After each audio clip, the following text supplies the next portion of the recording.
broadcast. It has been a day of tough stances from the nurses in the country who chose to openly defy the president's directive to have them report to work Friday morning or risk losing their jobs. Nurses across 11 counties stayed away from their workstations as biting industrial strife within the health sector hit its 12th day, with a cross-section of Kenyans bearing the heavy brunt of this collapsing healthcare system. Timothy Otieno with that story.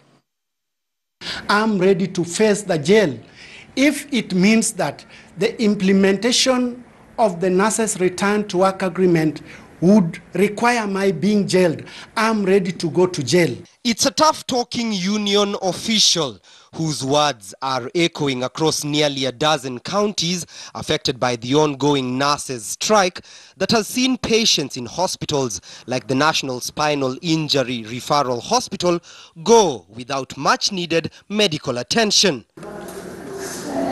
Anthony Othoche suffered a fractured spine after a motorcycle accident in September last year and has been seeking therapy here since.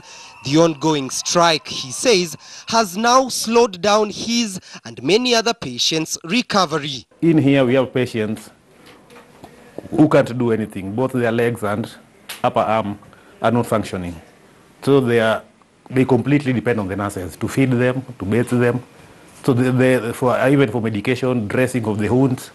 So the absence of nurses really caused us a lot of pain. It's a pain shared by Joseph Odingo, who fell off from an 8-story building in Kisumu while working as a contractor. Weeks of progressive recovery now halted as he's left to care for himself. Sasa nilikuwa na dressiwa kila wakati. Nilikuwa nawekwa gauze pamoja na kubadilisha catheter.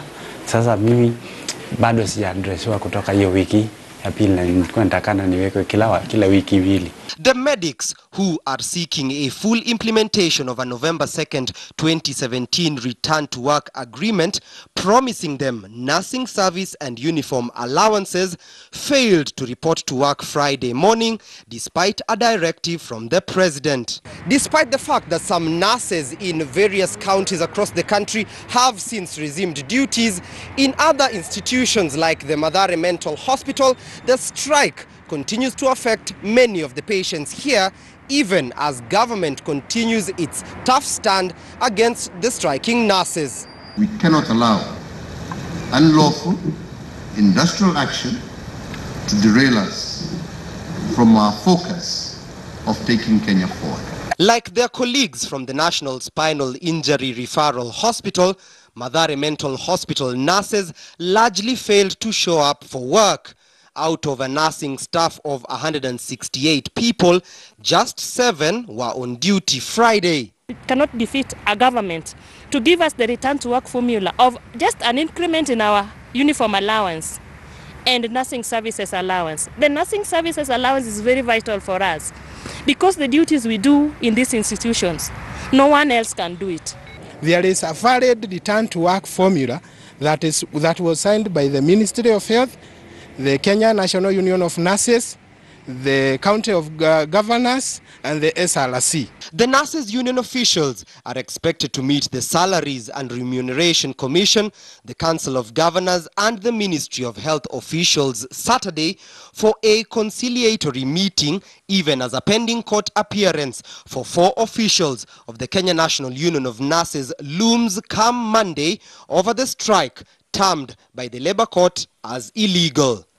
Timothy Otieno, KTN News. Still on the nurses' strike in Uasin Gishu, nurses have cancelled the strike after reaching a truce with the county officials at the negotiation table this afternoon. Now, the nurses in the county who had intended to join the ongoing nurses' strike on Monday have issued out a 2-month ultimatum for their concerns to be met, or else they will down their tools. We have agreed that on many issues, especially on the return to work formula, which was touching on the issue of the nurses' uniform and the nursing allowance. We came with a conclusion that we suspend, not call enough, we suspend the strike for 60 days. We give time the conciliator and the labor and the union. The county government of Uasin Gishu has agreed to honor the outcome